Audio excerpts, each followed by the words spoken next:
Antisipasi lonjakan penumpang jelang arus mudik di stasiun besar kereta api Medan, PT KAI Divres 1 Sumbagut menyiagakan sebanyak 68 unit kereta.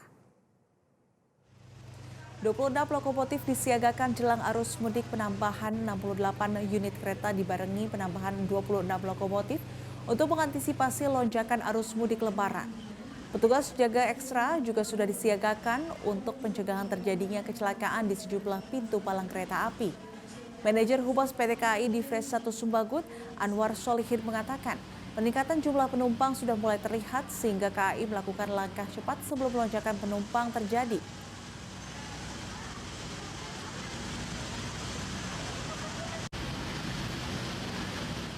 Akan kita layani dengan 26 lokomotif dan 68 unit kereta.